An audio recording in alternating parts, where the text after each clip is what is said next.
facho extrême droite, alors que je le répète, je n'ai jamais été de droite de ma vie. Donc c'est quand même une démocratie assez douteuse, dans laquelle un si faible nombre de voix, je rappelle que c'est quand même 20 000 voix, hein, 20 000 voix que ça s'est joué, ce oui à l'identité numérique, et bien tout ça mérite un recomptage.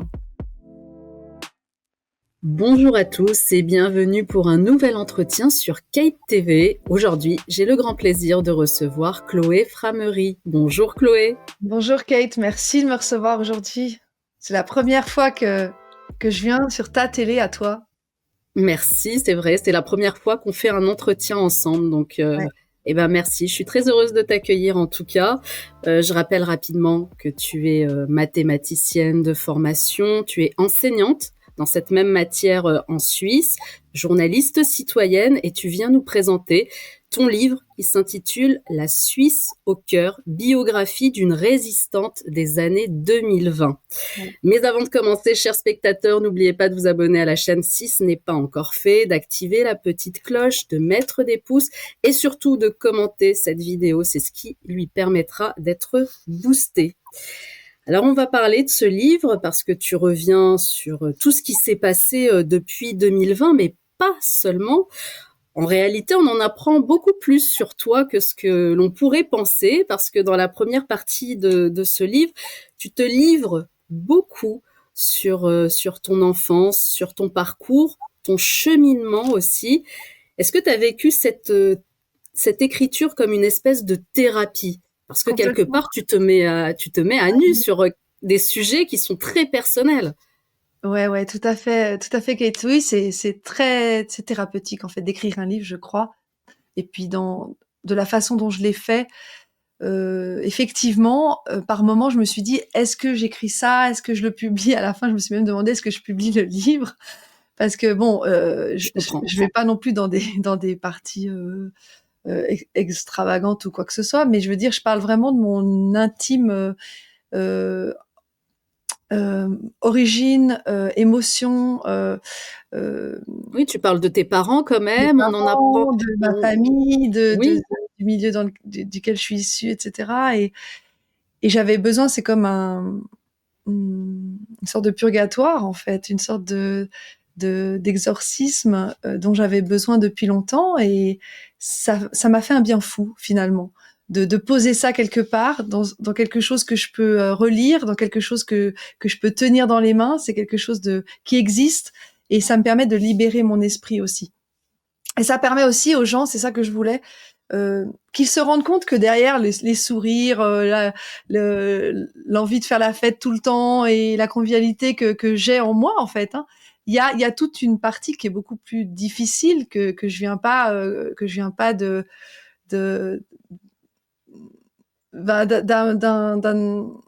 d'un background qui a été facile pour moi, que j'ai pas eu tout sur un plateau, loin de là, et que cette quête de vérité, de justice, elle est forgée dans un dans des vents contraires en fait, qui ont toujours été face à moi depuis ma petite enfance. Voilà, et que le être heureux, être joyeux, c'est un choix. Ça n'est pas forcément quelque chose de naturel, mais c'est quelque chose que moi j'ai choisi dans ma vie. C'était pas parti pour, mais c'est l'option que j'ai prise, et je trouve que c'est celle qui me permet de continuer à faire tout ce que je fais. Donc ça permet aussi aux autres personnes qui n'ont pas forcément eu la vie facile, de se dire que c'est pas une fatalité, que malgré ça, et même grâce à ça, et c'est pour ça que je remercie même des gens qui m'ont fait du mal dans ce livre, on arrive à se dépasser, à se connaître, à transcender en fait qui on est, et à trouver son vrai chemin. Je pense que moi j'ai trouvé, en tout cas, l'un de mes chemins, l'une de mes missions de vie, ça fait du bien au corps, et ça fait du bien à l'âme. Donc pour moi, c'était quand même une étape indispensable de décrire ce parcours avant d'en venir euh, à mon militantisme que j'ai commencé en 2012. Ouais. Je pensais que c'était oui. important de poser les jalons pour qu'on comprenne mieux. Oui, même si cette partie, elle est assez courte, hein. Moi, j'avais Ouais, envie quand même d'en apprendre un peu plus quand même sur toi. Mais on en apprend déjà beaucoup et ce qui nous permet finalement de comprendre qui tu es vraiment, d'où tu viens, pourquoi ce cheminement aussi et pourquoi cet engagement citoyen qui n'a pas commencé depuis la crise Covid finalement. Tu as toujours été très militante, à lutter contre l'injustice, même petite en réalité. ouais. Tu sais. Donc ce sont des valeurs en fait qui t'ont toujours animé, qui te caractérisent finalement, Chloé. C'est ça, ça m'a habité depuis le début en fait. J'ai jamais supporté l'injustice et le mensonge. Et, euh, et j'ai eu besoin, en fait, à partir du moment où j'ai commencé à comprendre un peu ce qui se passe dans le monde, d'agir, parce que c'était ça ou la dépression. J'avais besoin de mettre en action les choses, de pouvoir en parler, parce que sinon, moi, je suis une hypersensible, donc je sombre direct. J'ai vraiment besoin de me sentir dans l'action. Et ce Covid, bah, ça faisait déjà 8 ans que je militais depuis avant le Covid. Et ça a été une sorte de consécration de l'escroquerie mondiale, des manipulations par les médias, par les gouvernements, par les politiques, par tous les pouvoirs en fait. On voit le rôle aussi des banques, de la monnaie en fait. Ça c'est aussi un terrain, enfin un domaine qui m'a occupé l'esprit depuis 2014. J'ai voulu comprendre les mécanismes de création monétaire et comment les banques mènent le monde en fait. Et ce Covid a un peu fait rejoindre toutes ces notions. Ça a été un carrefour de toutes ces notions, de tous ces leviers de pouvoir qui se conjuguaient pour pour manipuler et pour nous injecter des substances non identifiées à des fins de traçage, parce que ça, on me l'a aussi beaucoup reproché. On s'est moqué de moi, les médias se sont moqués de moi Oui, on pendant va des en mois revenir, on va revenir dessus parce que tu par n'es pas rapport à tendre ça. justement avec tous ces journalistes Ouais, et on va évoquer. Mais est-ce que le fait d'avoir été fonctionnaire, parce que finalement ouais, tu as enseigné les mathématiques, je l'ai dit dans ta présentation, est-ce que le fait d'être dans les institutions, au cœur même de l'institution, c'est ce qui t'a permis de prendre conscience qu'il y avait un réel déséquilibre et qu'il y avait comme ça une espèce d'asservissement de la population à la fois vis-à-vis des élèves parce que tu tout à fait. racontes que tu as toujours voulu avoir une classe atypique enseignée à des élèves atypiques qui étaient censés être les moins bons, mais pour toi, c'était les plus intelligents.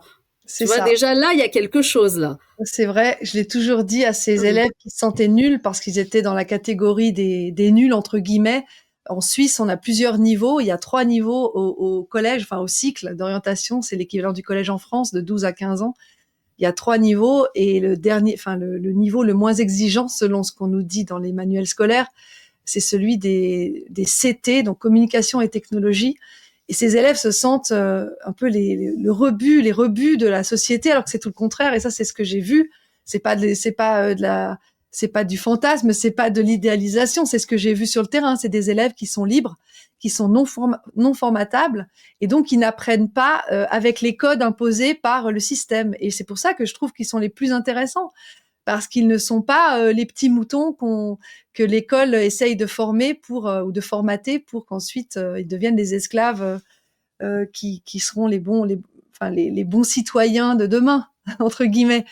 Donc voilà, j'ai toujours essayé de voir derrière les façades, derrière les vitrines et derrière les étiquettes. Et dans mon enseignement, c'est vrai que j'ai vu se mettre en place, enfin j'ai vu un petit peu comment les hiérarchies fonctionnaient entre les directeurs qui sont devenus de plus en plus des managers. On avait un super directeur, celui qui m'a embauché, Jean-Michel Bugnon, que je salue, qui est parti en 2015 parce qu'il y avait des restrictions budgétaires et que plus on attendait, plus la retraite s'annonçait misérable pour les gens qui étaient en âge de la prendre. Et donc en 2015, il a été forcé de la prendre et il a été remplacé par quelqu'un qui n'était même pas directeur de cycle et qui s'est comporté comme un petit chef de la Gestapo. Il m'a manipulé, il a fait semblant d'être mon allié et finalement il m'a vendu à la Stasi, quoi. C'est des parallèles peut-être maladroits, mais en tout cas c'est l'impression que ça m'a donné après coup. Et c'est à lui, entre autres, que je dois mon licenciement, grâce à des notes de service qu'il avait mises dans le dossier sans m'en informer au préalable, après des entretiens qui étaient censés être là pour me soutenir lors des harcèlements que j'ai vécus en 2015-2016, qui sont retrouvés ensuite dans mon dossier d'enquête administrative et de licenciement. Donc voilà, c'est vrai que j'ai appris dans ce milieu-là, y compris avec les syndicats dont j'ai fait partie, que toutes ces instances qui sont censées être des contre-pouvoirs sont en fait des complices du pouvoir, et que tout est bien verrouillé pour que les gens ne soient pas libres, pour que les fonctionnaires, que les employés, que les humains, que les élèves suivent bien le script qui a été écrit pour eux à leur place et sans les consulter. Il y a tellement de choses que je pourrais dire sur l'école, notamment que les profs sont menacés dès qu'ils remettent en cause la vaccination, par exemple. C'est même pas le fait de la contredire, mais de la remettre en cause. Moi, pour moi, l'un des critères qui a mené à mon licenciement, c'était le fait que j'avais rappelé la loi dans un de mes cours durant une vaccination, parce que les vaccinations à l'école ont lieu pendant les cours. Donc pas dans la classe, mais pendant le cours, c'est-à-dire qu'il y a un groupe de garçons qui va à l'infirmerie se faire vacciner, puis c'est le groupe de filles pendant mon heure de maths. Et là, je rappelais à mes élèves que la vaccination n'était pas obligatoire en Suisse. Il n'y avait aucune obligation vaccinale en Suisse. Et ça a été l'un des motifs de licenciement. Donc c'est vraiment, il y a le dogme climatiste aussi, il faut absolument adhérer au réchauffement climatique. Il y a des manifestations qui étaient organisées en 2019, je me souviens, auxquelles étaient conviés les élèves. Ils recevaient des lettres pour les informer que s'ils voulaient participer aux manifestations, ils seraient excusés, qu'ils étaient encouragés à y participer. A contrario, lors des manifestations de la fonction publique depuis 2012 jusqu'à 2016, en tout cas, les élèves étaient réprimandés s'ils avaient l'outrecuidance d'y participer, et même on les menaçait de sanctions sur leurs notes, etc. Donc c'était pas du tout, on a vu un deux poids deux mesures et un traitement à deux vitesses qui n'ont rien à voir entre la cause climatiste et la cause de la fonction publique et du fonctionnement de l'école. Dans un des cas, les élèves étaient poussés à y aller, dans l'autre, ils étaient sanctionnés s'ils y participaient. Donc c'est vrai que ce que tu amènes comme point, Kate, est très très pertinent, je pense. À partir du fonctionnement de l'institution, de l'école publique, j'ai commencé à entrevoir le fonctionnement douteux de ces institutions qui sont payées avec les impôts avec nos impôts, hein, de tous les contribuables, je le rappelle. Et puis finalement, on s'aperçoit, la Suisse, elle est effectivement au cœur de ce livre, et on s'aperçoit finalement que ce tout petit pays qui se veut comme étant géopolitiquement neutre, eh bien ne l'est pas forcément, et tu le démontres dans ton livre, que finalement la Suisse, elle est bel et bien au cœur, en plein cœur stratégique de cette gouvernance mondiale. Et toi, ta première vidéo qui t'a mis comme ça sur le devant de la scène, et je m'en souviendrai parce que je l'avais vue, et je crois qu'on est des millions en fait à l'avoir vu cette vidéo. On ne savait pas qui tu étais, et cette vidéo où tu es devant un bâtiment et tu te filmes et tu expliques et tu nous montres les logos. Et oui, elle a dû faire le tour de la planète, ça j'en suis certaine, parce que je me souviens très très bien. Ouais, tu te souviens, c'était... Ah oui, je me souviens. C'était devant le bâtiment en fait qui héberge Gavi, l'alliance vaccinale créée par Bill Gates. Ça s'appelle le campus de la santé.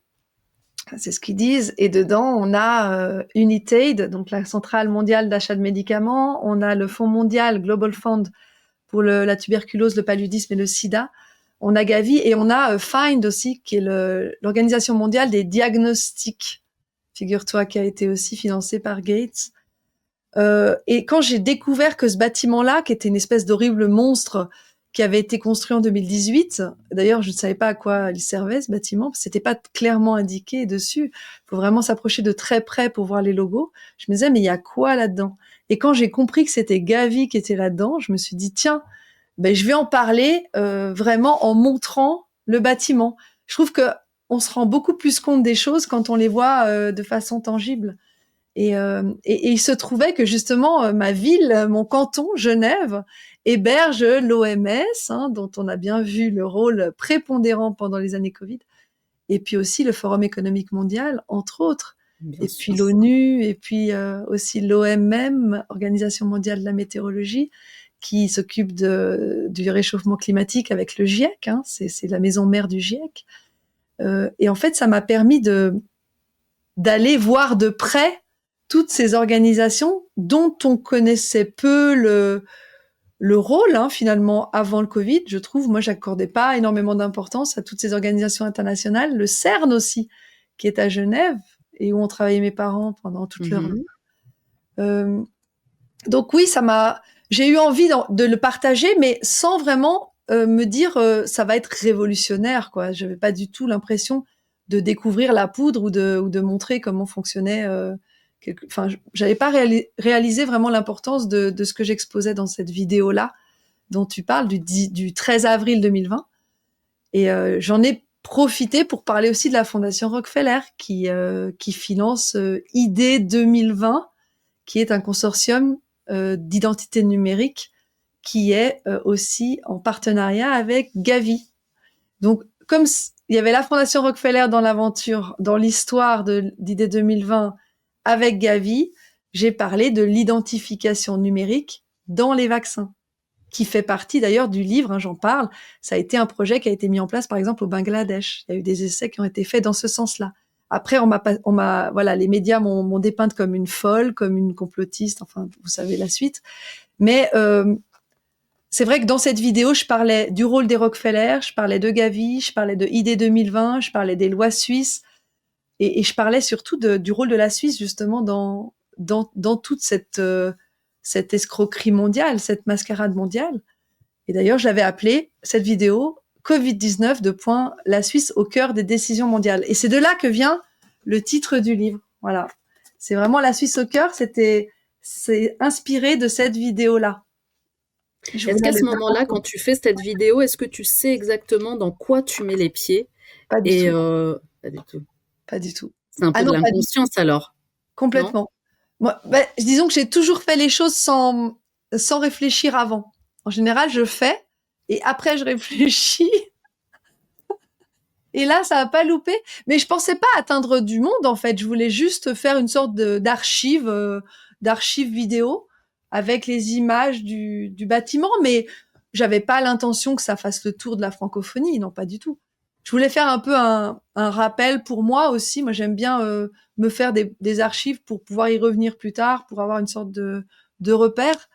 Mais à ce moment-là, j'avais fermé mon compte Facebook parce que j'étais déjà sous enquête. Enfin, c'était pas une enquête encore, mais c'était un entretien de service qui avait été déclenché par la vidéo que j'avais faite avec Dieudonné sur la création monétaire en mai 2019.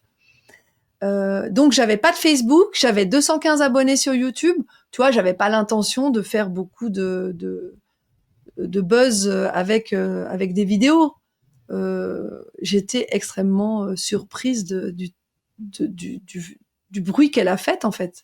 C'est d'ailleurs, je salue Rafi Deschamps, qui est un ami militant que je connais depuis 2016-2017, qui l'a mis sur son Facebook. Et c'est là qu'elle a décollé, quoi. Et encore aujourd'hui, je suis surprise qu'elle ait pris autant d'ampleur, parce que j'avais l'impression de rappeler des choses, somme toute assez connues, mais finalement non. Apparemment, tout le monde ne savait pas tout ça. Mais une chose en entraîne une autre, et donc tu as rencontré énormément de monde. C'est vrai que même si pendant cette période on a voulu nous isoler, nous confiner, finalement ça a été aussi la période propice à toutes ces rencontres, et des collaborations sont nées. Est-ce que tu as reçu des menaces à titre personnel? Alors, au-delà du harcèlement, parce qu'on va y venir, oui, mais oui, est-ce oui. que tu as reçu des menaces? Parce que tu t'attaques quand même à des sujets très brûlants. Oui, il y a eu plusieurs choses. Avant le Covid, en 2017, ça faisait déjà quelques années que je militais, notamment pour dénoncer la pédocriminalité de réseau aussi. Et j'avais un ami qui s'appelait Pierre Vaudot, qui a été ciblé, qui a eu une attaque cardiaque le 15 décembre 2017. Et j'avais avec Gérard Scheller, fait une pétition, relayé une pétition, enfin fait et relayé une pétition pour avoir une enquête sur sa mort. Et je l'avais envoyé à tous mes contacts. Et en retour de cette pétition, j'avais reçu un mail qui était comme si, enfin, l'expéditeur était mon adresse mail. Donc c'était un mail avec mon adresse mail en expéditeur et en destinataire mon adresse mail. Donc très bizarre. Et dedans, il y avait des smileys. Et dans les smileys, il y avait des pistolets, il y avait un smiley qui a peur, il y avait des cartables, il y avait une quinzaine de smileys. Et c'est vrai que ça m'a fait un peu peur. Parce que j'ai jamais su d'où c'était venu et à quoi ça servait. C'était une sorte de mail de menace. Et puis, j'ai mis ça de côté, j'ai continué à avancer. Et puis en 2021, en 2020, j'ai eu beaucoup d'attaques médiatiques, beaucoup de trolls qui m'ont écrit, qui m'ont menacé, qui m'ont insulté, qui se sont moqués de moi, etc. J'ai même quelqu'un qui s'est proposé pour être mon garde du corps, mais franchement, il n'a jamais joué le rôle de garde du corps, donc j'ai de sérieux doutes quant aux motivations de ce garçon. Je l'ai assez vite laissé tomber et j'ai continué ma route toute seule. Et en 2021, il y a un mot qui est apparu sur la porte de Gérard Scheller, avec qui je militais depuis déjà 8-9 ans, sur lequel on pouvait lire Chloé, on t'a trouvé, avec des majuscules.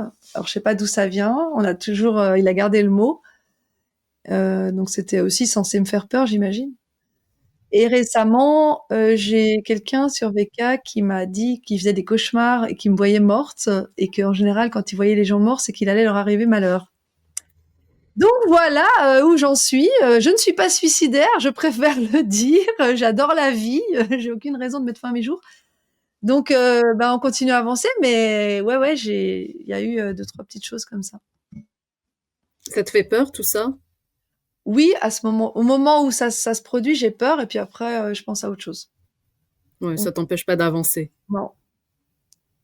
Non.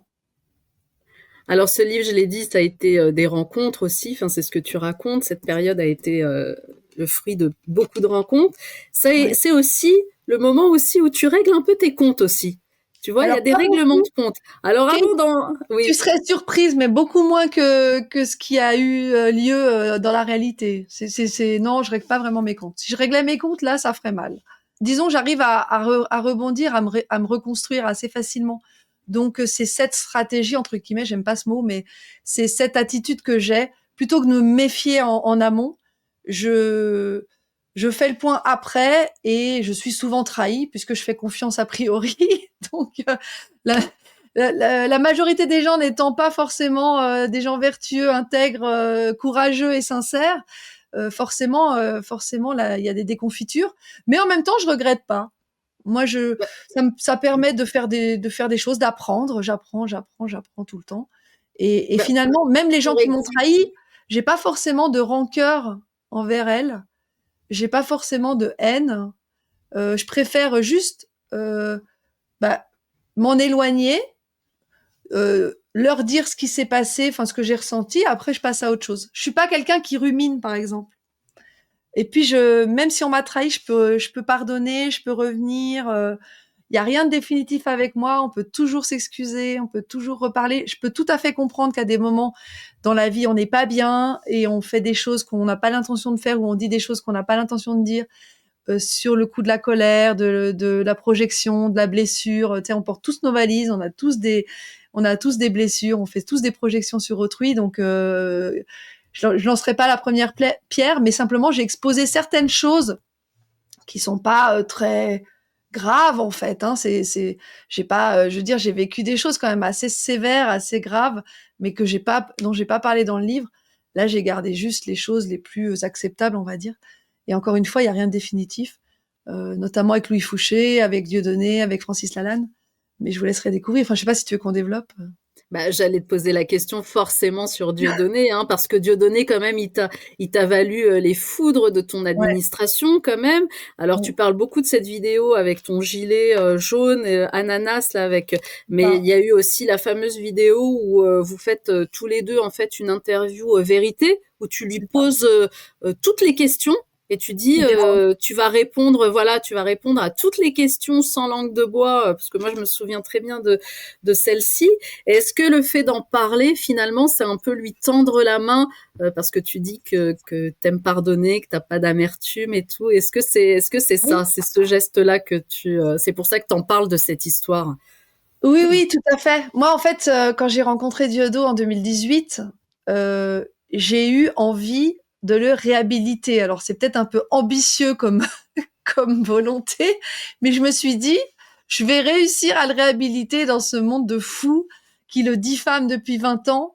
Je vais y arriver. Moi, j'ai toujours l'impression que je vais réussir à déplacer des montagnes. Donc, c'est pour ça que j'y vais, en fait. Et, et je pense que j'ai un petit peu contribué quand même parce que je l'ai présenté à Francis Lalanne qui au début le vomissait.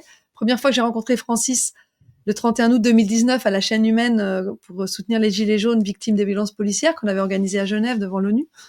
J'ai rencontré Francis et il m'avait fait le reproche, il m'avait dit t'es quelqu'un de très bien mais il y a juste un truc qui va pas du tout, c'est ta proximité, c'est ta vidéo avec Diodo. Et c'est là que je lui ai dit, mais attends, tu le connais pas, ça vaudrait la peine que tu te fasses son avis en dehors de ce qu'en disent les médias.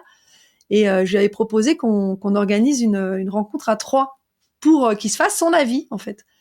Et il m'avait confié plus tard que il avait un a priori hyper négatif sur Diodo, mais que le fait que j'en parle en ces termes, ça l'avait fait fléchir dans sa tête. Il s'était dit, tiens, cette fille, elle a pas l'air méchante, elle est en tout cas pas antisémite, ni haineuse, ni raciste, ni quoi que ce soit. Donc, comment ça se fait qu'une fille comme ça parle en bien de Diodo? Ça m'intéresse, ça m'intrigue, et je vais aller voir, je vais aller rencontrer cet homme.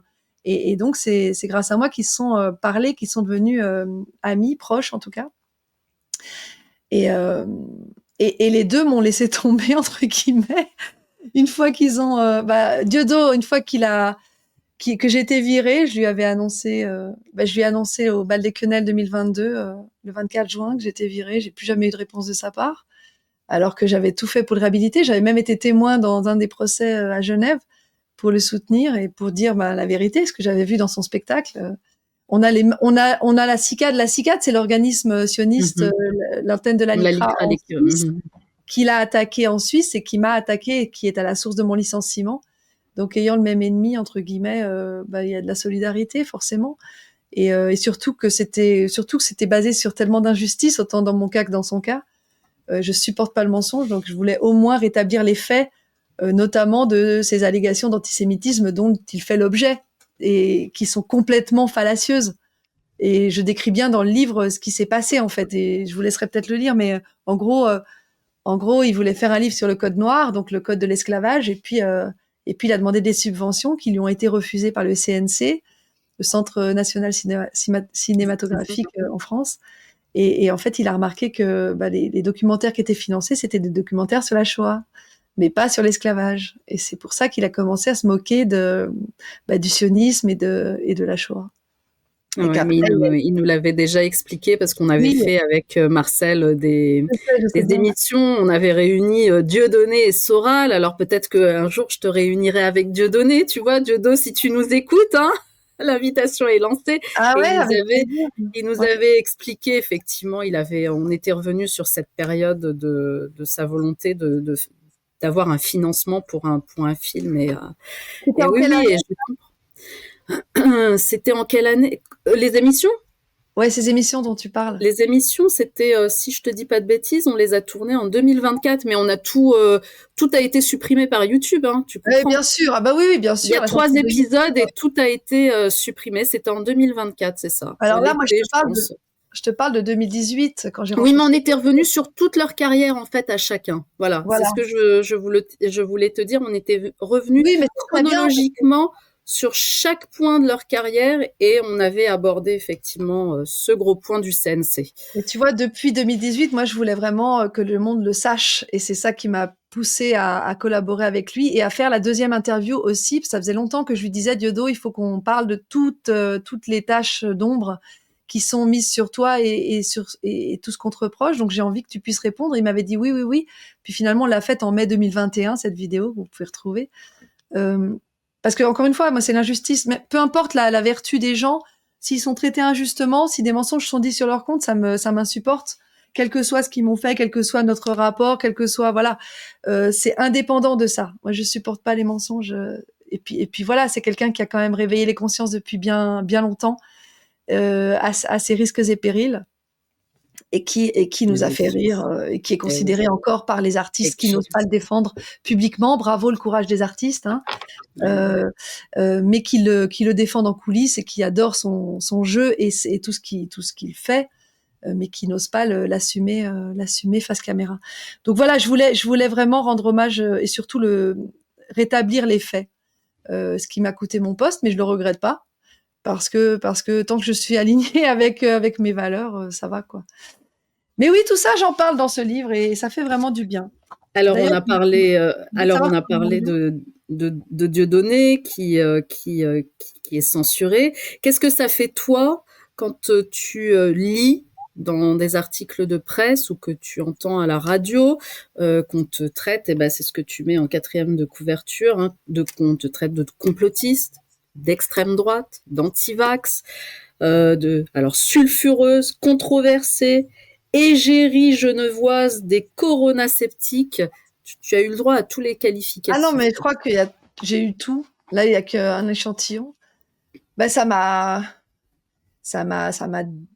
je dirais pas anéanti parce que je suis toujours vivante, mais si tu veux, ça a été, euh, ça a été horrible. Ça a été des électrochocs pendant 4 ans. De calomnie, 2020, 2021, 2022, 2023 notamment, parce que je me suis présentée au Parlement suisse. Alors là, je peux te dire que ça a plu dans tous les sens, hein. J'ai été caricaturée, avec des dessins, avec des moqueries dans tous les sens. Vigous notamment, qui est un peu le mélange entre le Canard enchaîné et Charlie Hebdo en Suisse. Dans les médias nationaux, sans jamais m'autoriser le moindre droit de réponse. J'ai été J'ai été même interpellée pour être filmée dans le cadre d'une émission qui s'est appelée après Fake News, une pandémie de mensonges. Et je m'étais entretenue avec les deux producteurs, réalisateurs de cette émission, qui avaient conclu à la fin que j'étais très intelligente, que je voulais leur faire signer la déclaration de non-diffamation que j'ai faite à l'égard des journalistes qui me traînaient dans la boue depuis quelques années. Et je leur ai posé plein de questions sur le contenu de l'émission. Et puis, ils m'avaient dit, oui, on aura un expert des fake news. Et je dis, ah, et vous aurez un expert de la corruption d'État? Puis là, ils m'ont regardé, non. Je leur dis, bah, faudrait équilibrer les débats pour avoir l'arbitre d'un côté, puis l'arbitre de l'autre côté. Je leur ai dit, je peux vous proposer Philippe Pasco, si vous voulez. Puis ils m'ont dit, oui, mais lui, il est français, alors ça va pas. Bref, à la fin, ils ont dit, oui, j'étais trop intelligente pour eux, entre guillemets.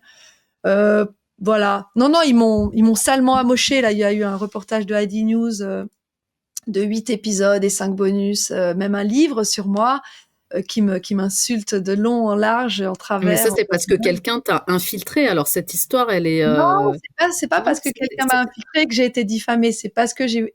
non, mais la série, je parle de la série, la série, la Oui, petite oui, série de Heidi News. oui, mais je veux dire, c'est un gars qui est venu me parler parce que le rédac chef Serge Michel avait repéré que j'avais une certaine parole qui dérange à Genève, et il a choisi de me dézinguer, en fait, médiatiquement, pour aider le DIP à me virer, parce que ça a été vraiment un soutien très très efficace du département d'instruction publique pour me faire perdre mon boulot. Et il a dépêché, il a infiltré l'un de ses journalistes qui s'est fait passer pour un déçu des mainstream, pour un journaliste indépendant, qui est venu me voir, et j'ai pas été assez prudente. Je l'ai présenté à l'équipe d'Agora TV. Donc, il est devenu vidéaste pour Agora TV. Il a passé tout son temps avec Agora TV, pas avec moi.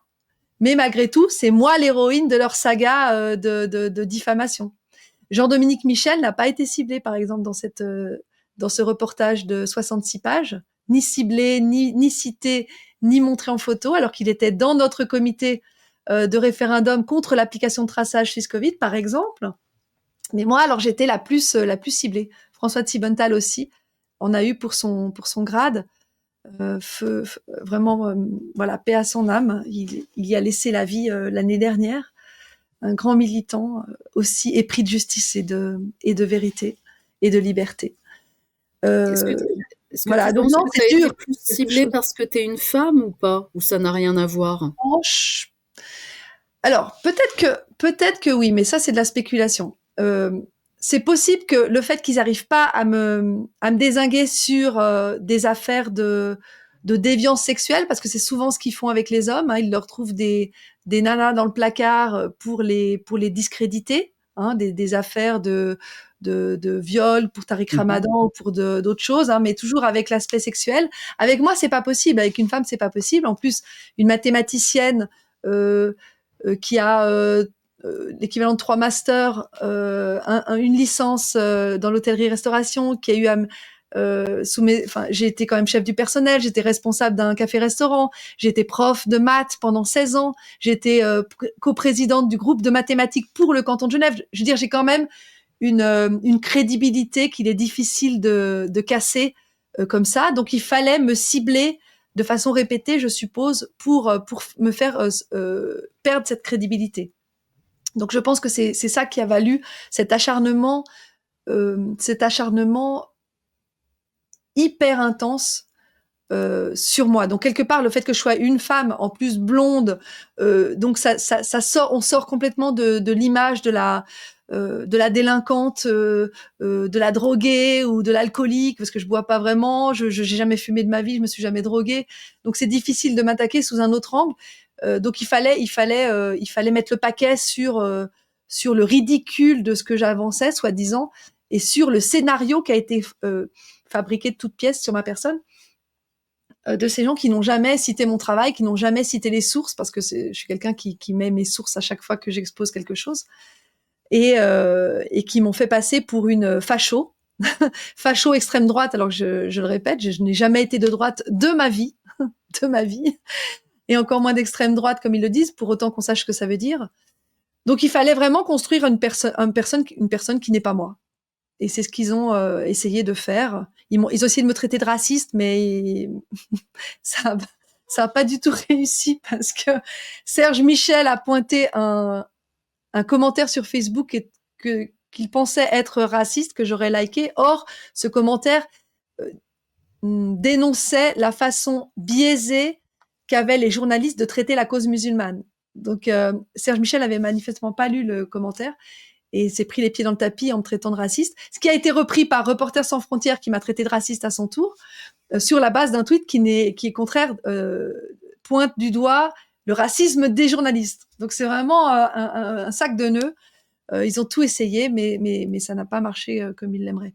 Ça a quand même réussi à me discréditer aux yeux de la population des électeurs de Genève et des gens qui ne me connaissent pas. Donc ça m'a valu quelques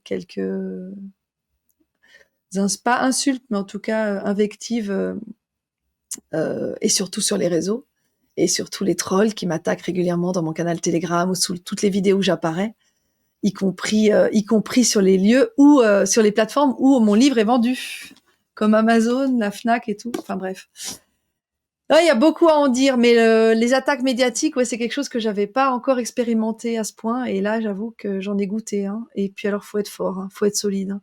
Quand vous êtes dépeinte comme quelqu'un que vous n'êtes pas du tout, ben, je pense à Christine de Viejoncourt, qui a aussi été traitée de tous les noms. Je pense à Dieudo, je pense à, enfin, même Soral, qui a vécu et qui le vit toujours, enfin, des insultes au quotidien, quand ça déborde encore, enfin, après ça déborde sur le judiciaire. J'ai été aussi attaquée pour un enregistrement de 5 minutes, enfin bref, ridicule, qui ne dénonce personne, qui ne porte préjudice à personne, mais pour autant, j'ai été attaquée et j'ai été condamnée pour un enregistrement avec ma conseillère du chômage en 2022, dans lequel elle disait qu'elle avait peur du Covid, elle avait peur, donc il fallait se mettre à 2 mètres. Mais ce qui est intéressant dans cet enregistrement, c'est que elle était surprise que quelqu'un comme moi soit viré de l'enseignement public. Donc elle commençait à découvrir un petit peu le monde avec ce que je lui expliquais de mon parcours, et je voulais le mettre en avant pour montrer l'absurde de mon licenciement. Mais ça m'a valu des articles dans le journal qui disaient Chloé Framery condamnée, Chloé Framery devant le juge, Chloé Framery condamnée, délinquante, etc. Ouais, non, c'est horrible, hein. Je souhaite ça à personne, mais je pense que c'est le passage obligatoire quand on va pas dans le sens de la doxa, quoi. Quel regard tu portes justement sur le journalisme avec le recul aujourd'hui? Alors, le journalisme lequel, j'ai envie de dire? Le journalisme subventionné ou le journalisme indépendant? Parce que pour moi, ce sont 2 métiers qui n'ont rien à voir. Dans le premier cas, ce sont des porte-paroles d'une pensée, d'une doctrine, ou des directives, de ceux qui financent le média dans lequel les dits journalistes, œuvrent. Et le deuxième est un journalisme réel, selon moi, que j'ai découvert en l'exerçant comme toi depuis le Covid. Finalement, je me suis transformée en journaliste citoyenne, comme tu le dis très bien, journaliste indépendante sans aucun financement. Et je pense que c'est le seul journalisme qui mérite le nom de journalisme, puisqu'il ne rend compte à personne, qu'il n'a pas de fil à la patte, qu'il n'est pas sponsorisé et qu'il n'a pas de censure à effectuer, d'autocensure ou de censure tout court, sur des sujets, sur des angles qui dérangent les financeurs, que ce soit Big Pharma, donc les labos pharmaceutiques, des banques ou des milliardaires, ou l'État, parce que n'oublions pas l'État qui finance nos médias publics. Chez nous, on a également une redevance télé obligatoire, même si on n'a pas de télé à la maison, avec un organisme privé d'ailleurs qui prélève chaque année 335 francs suisses depuis quelques années à tous les citoyens suisses, qu'ils aient des télés ou pas. Voilà, donc le journalisme, le seul qui soit du vrai journalisme, du journalisme intègre, sincère, objectif en tout cas, et puis pluriel, c'est le journalisme indépendant, le journalisme bénévole, le journalisme qui ne vit pas de ses sponsors. Alors évidemment, c'est plus artisanal, on a moins de moyens, on a moins d'employés ou de personnes à même de construire des jolis emballages, des jolis On est bien produits. souvent seul, hein. Tu es On est gentil, bien on est bien souvent souvent seul. seul, on sait de quoi tu sais et je sais de quoi tu parles, mais ça nous apprend à être polyvalent. Donc, comme dans tout, il y a du positif.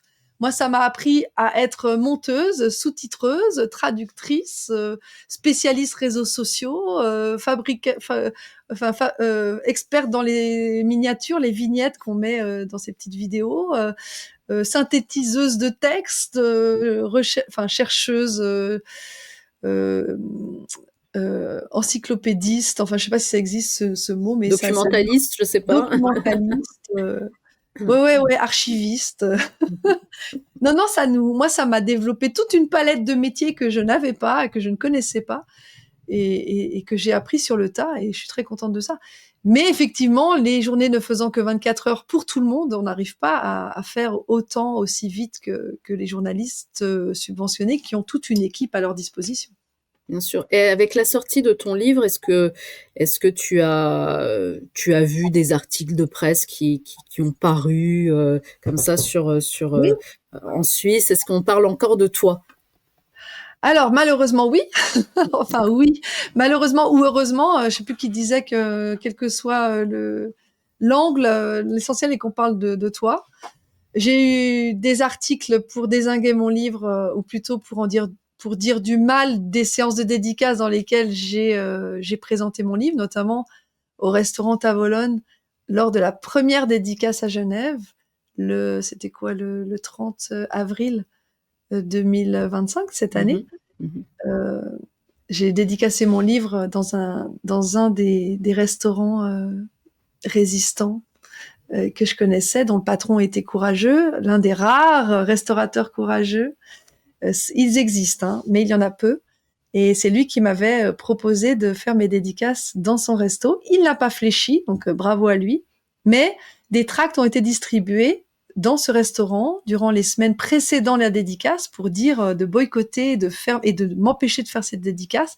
Il y a même un fuck framerie qui a été tagué devant le restaurant, qui est encore là peut-être, pour lequel les flics, les policiers n'ont pas daigné ni l'enlever, ni dénoncer cette insulte, hein, quand même. C'est du vandalisme doublé d'une insulte publique, quand même, hein, fuck framerie. Mais par contre, la Tribune de Genève a fait un article sur sur cette attaque, sur cette opération de diffamation contre ma personne et contre le livre. Il y a eu un autre article. Tout est sur mon site, hein, chloéframery.ch à l'onglet médias. Il y a eu un autre article assez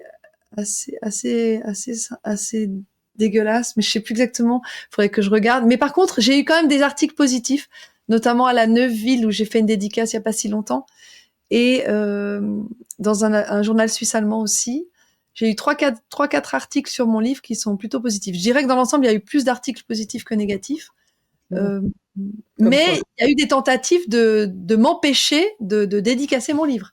Notamment à la Neuville, je crois que la police est venue voir le magasin, le propriétaire du magasin dans lequel je faisais mes dédicaces, pour lui imposer un service de sécurité, comme s'il y allait avoir des troubles à l'ordre public, alors que tout s'est superbement bien passé. Donc c'est assez troublant, toute cette mise en scène de forces de police pour faire croire à un événement dangereux ou à une personnalité dangereuse. Enfin, il y a vraiment toute c'est comme un script, c'est comme un scénario de film en fait. Hein. Ils construisent complètement une espèce de personnage. Pour les gens qui me connaissent pas, ça fait peur. Hein. Quelque part, ça te fait de la bonne publicité. Hein. J'ai envie de te dire, nous, j'ai participé avec mes confrères au premier congrès des médias indépendants. C'était le 8 novembre à Vierzon. Oui. Cet événement nous a été annulé par le président de la communauté de communes parce que un élu de Vierzon nous a dénoncé en étant des complotistes, qu'on était d'extrême droite, qu'on était des antiféministes, qu'on était des homophobes. Donc on a eu plein, nous aussi, d'articles, tu sais, dans tous les journaux du Berry. Et au bout du compte, on a changé de salle parce que ça intervenait quelques jours avant, tu vois, cette interdiction. On a changé de salle. Tu vois, dans la foulée, et on a eu presque 300 personnes qui sont venues, on a fait salle comble, tout le monde s'est déplacé, et tout le monde a pu voir, en plus ça a été retransmis en direct, tout le monde a pu voir qu'on n'était pas d'extrême droite et des antiféministes, tu vois. Donc effectivement, c'est beaucoup plus facile de coller des étiquettes, mais en même temps, ça nous fait une très bonne publicité, j'ai envie de te dire, voilà. C'est vrai, j'ai entendu cette histoire à Vierzon. J'aurais bien voulu y participer d'ailleurs, mais j'étais pas disponible. Mais effectivement, ils ont tout fermé. C'est ce qui se passe aussi avec Diodo. Ils ferment les salles, ils empêchent les salles avec des arrêtés préfectoraux. Et en fait, ça fait l'effet contraire. Ça fait venir des gens. Moi, chaque fois qu'on a censuré mes événements, notamment une conférence en Corse que j'avais faite en 2022 ou 23, je sais plus. Ça fait venir plus de monde en fait, ça fait connaître l'événement. Et tout à l'heure, je te disais, il y avait un article d'ailleurs que j'avais oublié, mais c'était un article concernant la Poste suisse, vous savez, à Genève, les bureaux de poste qui voulaient, enfin, le patron de la Poste qui m'avait dit qu'il exposerait mon livre pour le vendre dans les bureaux de poste, enfin dans les D'accord, parce que c'est possible, les d'accord. antennes, parce qu'il y a 36 bureaux de poste dans le canton de Genève. Et d'ailleurs, si vous y allez, vous verrez, il y a des livres en exposition. Et donc, le patron était tout content de m'annoncer qu'il serait ravi de présenter mon livre aux clients de la Poste genevoise parce que il avait trouvé injuste le traitement qui avait été déployé contre moi, ce que j'avais vécu. Et il voulait m'acheter mon livre et moi je lui ai offert mon livre, je lui ai dédicacé mon livre et quelques jours plus tard, il s'est fait appeler par le bureau de poste central de Berne qui lui a dit alors vous cautionnez le livre de Chloé Framery et il a plus su quoi dire et il a dit Joker et il m'a appelé pour dire qu'il annulait la présentation du livre. Et je sais que les journaux en ont fait leur chou gras aussi sur cette censure, sur cette annulation d'engagement qui avait été pris. Mais effectivement, ça a fait connaître le livre. Ça, c'est vrai que je leur dois quand même ça. Ça a fait de la pub au livre, donc qu'il continue quelque part. C'est vrai que c'est pas évident de se faire insulter, mais ça permet aux gens de se faire leur propre avis, comme tu l'as très bien dit avec l'événement de Vierzon. Une fois que les gens se déplacent et vont voir de quoi ils retournent, est-ce que c'est vrai ce qu'on dit sur elle? Est-ce que c'est vrai ce qu'on dit sur cet événement? Est-ce que ces gens sont vraiment des fachos, antisémites, homophobes, je sais pas quoi, d'extrême droite? Et quand ils nous rencontrent, quand ils voient ce qui se passe vraiment, ben, ils se rendent compte que tout ça c'est du bullshit, tout ça c'est du mensonge. Donc ça permet aussi aux gens de se réveiller. Alors voilà, c'est ça quand on est en première ligne et quand on ose dire des choses avant les autres, je dirais, et Est-ce que s'exposer. c'est ce qui te motive encore à aller plus loin? Parce que finalement, bon, on a parlé de la crise Covid, mais ça, j'ai envie de dire, c'est un peu que le début finalement du combat.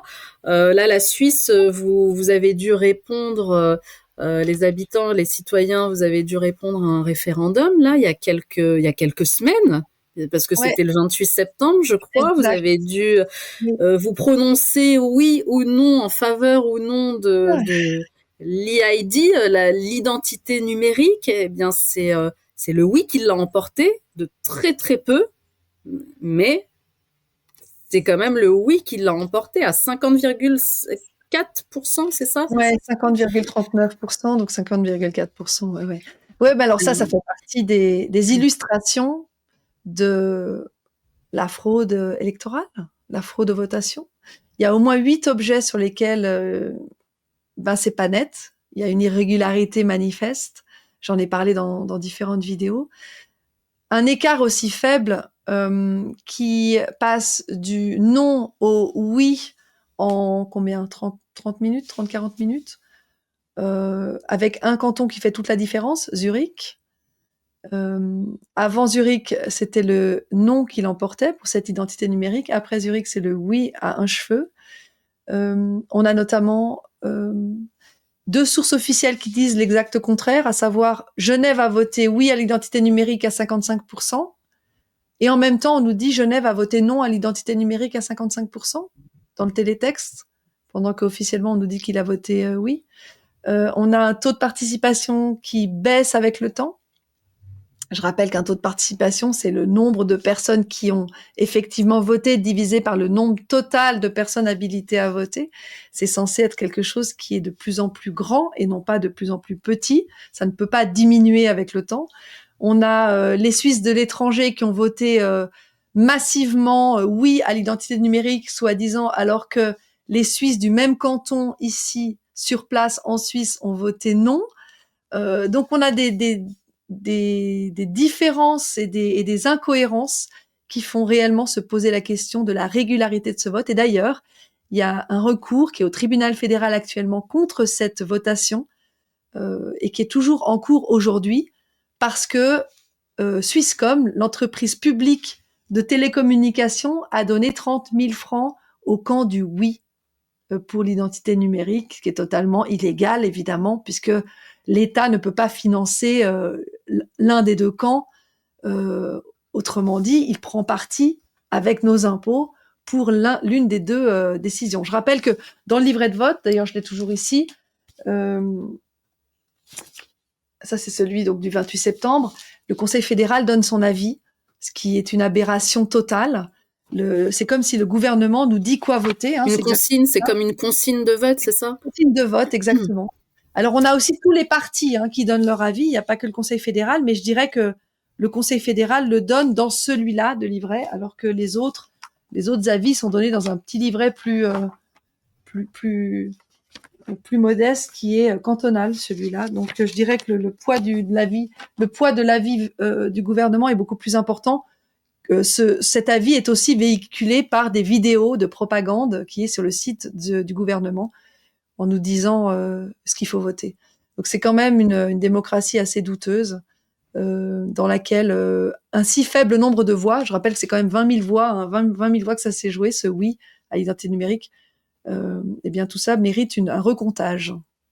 On peut rappeler qu'en 2021, vous aviez déjà été sollicité sur cette même question et vous aviez Exact, rejeté, les Suisses avaient rejeté le projet, en tout cas, d'identité numérique. exactement. L'identité numérique avait été rejetée à 64,4% le 7 mars 2021, mais quand un objet n'est pas adopté conformément à ce que souhaite le gouvernement, eh bien, il est remis au vote chez nous dans notre belle démocratie.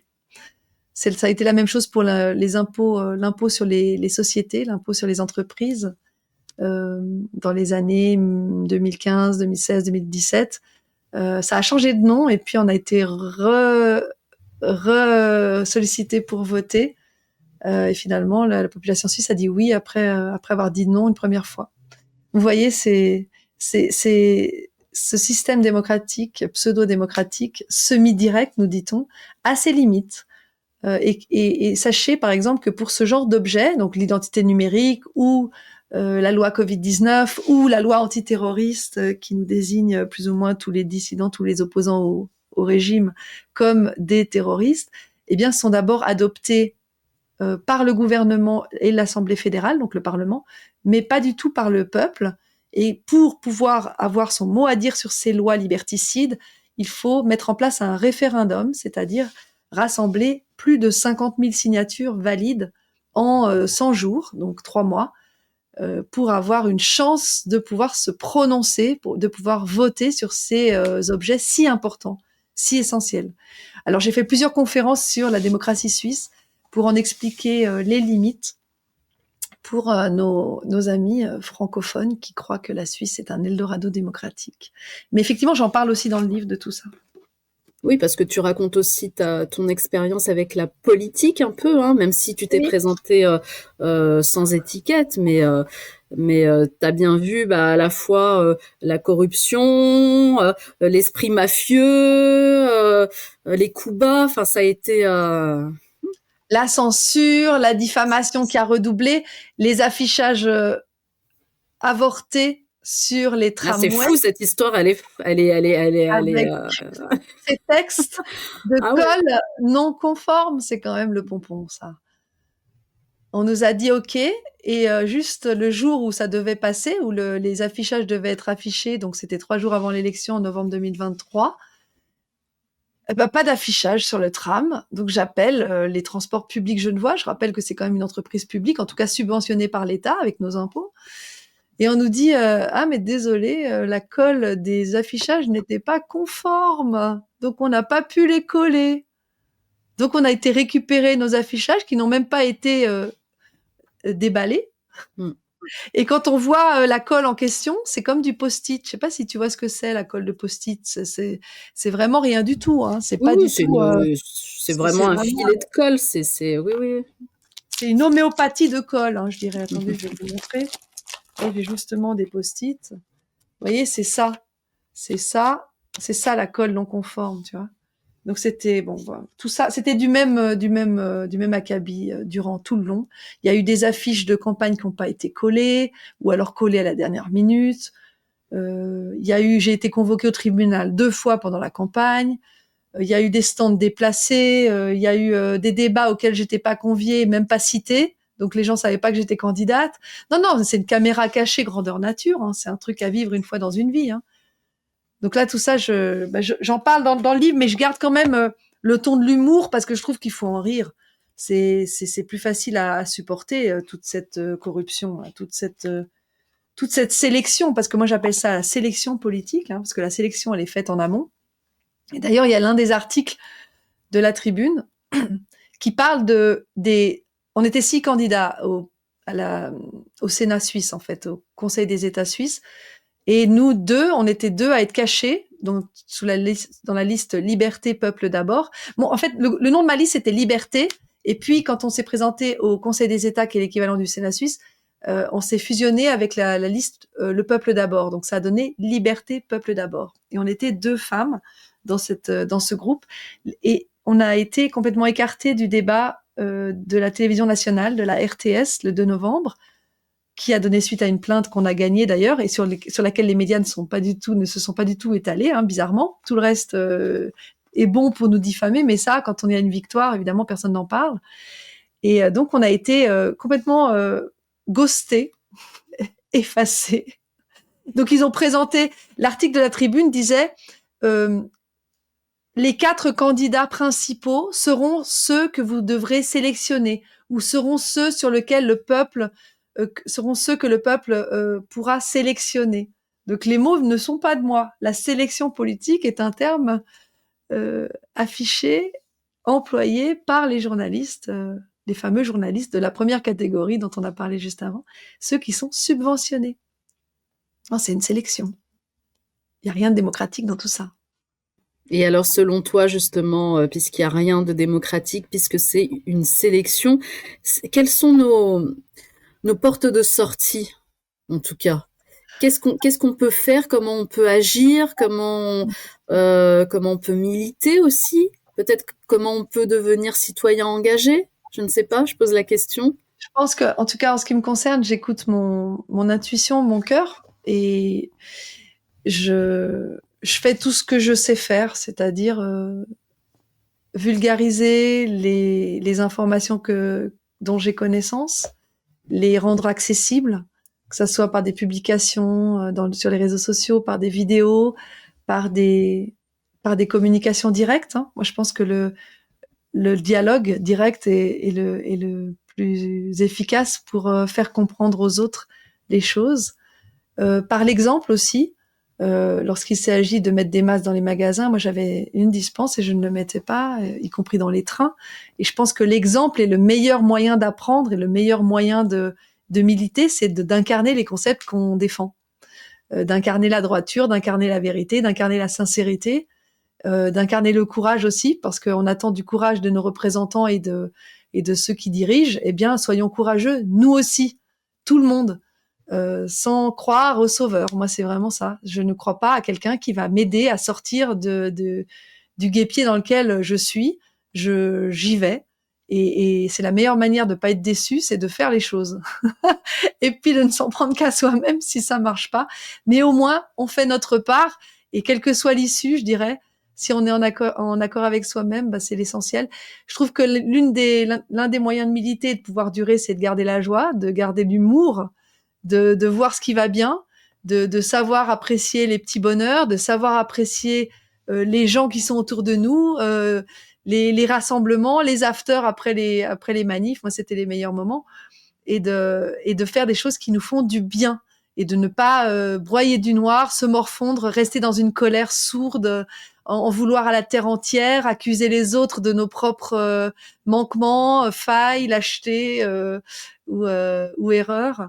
Rester humble et, euh, et voilà, agir en fonction de qui on est.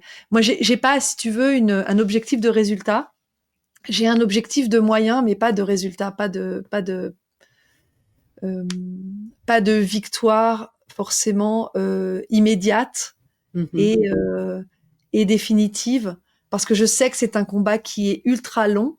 Moi, ça fait que 13 ans que je suis là-dedans et je vois que ça avance, mais petit pas par petit pas. Ce qu'on dénonçait il y a 5 ans commence juste maintenant à devenir une vérité dans la tête des gens qui sont pas des militants. Donc je me dis, tu vois, la pédocriminalité, c'est aussi une réalité qui commence à être comprise par les militants, alors pas encore par la population générale, mais tout prend du temps. Et les choses importantes prennent du temps. Ne soyons pas trop impatients et faisons de notre mieux. Enfin, en tout cas, c'est ce que je fais, tout en passant de bons moments avec nos proches, tout en se faisant plaisir. Faut vraiment pas. Moi, je crois pas au sacrifice. Je crois pas à la souffrance pour le bien d'autrui. Je pense que en étant bien soi-même, on inspire les autres qui feront de même et qui pourront tenir longtemps.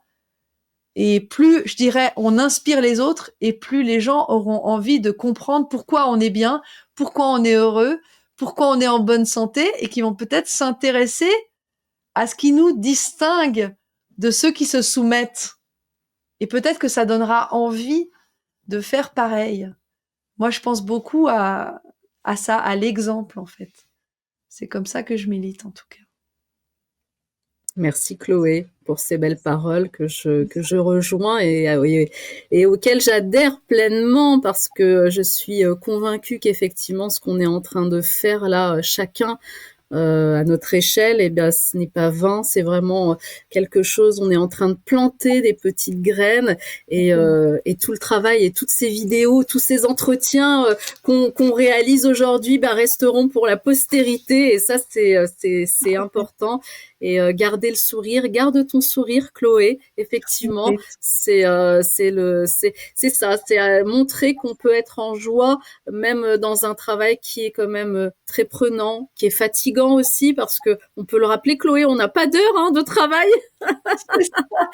Nos journées ne font pas 7 heures. Hein. T'as connu ça, toi, en étant fonctionnaire, mais c'est fini maintenant aujourd'hui. On n'a pas de week-end. Ce week-end, on s'est retrouvés. Le week-end dernier, on s'est retrouvés samedi. C'est vrai. Il n'y a pas de week-end, il n'y a pas de vacances, il n'y a pas de congé, il n'y a pas de jour off, il n'y a pas d'heure non plus. Et en même temps, je pense qu'il faut se ménager des moments off quand même. Je te dis ça, mais j'arrive pas à le faire. Hein. Donc c'est faites ce que je dis, pas ce que je fais. Euh, mais en même temps, ça nous donne une liberté. Tu vois, il y a les deux. C'est-à-dire qu'on aménage notre temps de travail Bien sûr. sans patron. Surtout. Sans patron, sans directive. Mm. Alors certes, il y a pas le salaire qui tombe à la fin du mois, mais au moins on est libre de notre propre bateau. Mais en effet, il n'y a pas d'horaire. Mais quand on est passionné, Kate, il n'y a pas d'horaire pour la passion. Bien Quand on sûr. fait quelque chose qui nous plaît, on peut le faire de façon longue, intense, sur des moments totalement improbables. Et moi, je Mais dis souvent que ma liberté n'est pas à vendre aussi, tu sais. exactement, Donc, c'est non négociable. c'est ça, c'est ça. Eh ben, Ouais. merci beaucoup, Chloé. Je rappelle le titre de ton livre, La Suisse au cœur, biographie d'une résistante des années 2020, Et il y a la clé disponible USB aussi. en La clé version USB. audio, c'est ça? C'est ça, pour la version audio, avec deux sorties, la sortie ordinateur et la sortie téléphone. Qu'on peut Donc je retrouver les sur ai ton site internet. exactement, la suisseaucoeur.ch pour commander le livre. C'est ma voix, il n'y a pas d'IA, c'est du 100% fait maison. C'est moi qui ai fait le montage, c'est moi qui ai fait la clé, c'est moi, enfin fait, je l'ai pas fabriqué, mais je l'ai personnalisé. Et tout ça, c'est fait avec amour. Eh bien, le message est passé. Merci beaucoup, Chloé. Merci Merci. à tous les spectateurs de nous avoir suivis jusqu'à la fin et on se retrouve à très vite pour un nouvel entretien. À bientôt, Chloé. À bientôt, Kate. Merci à toi.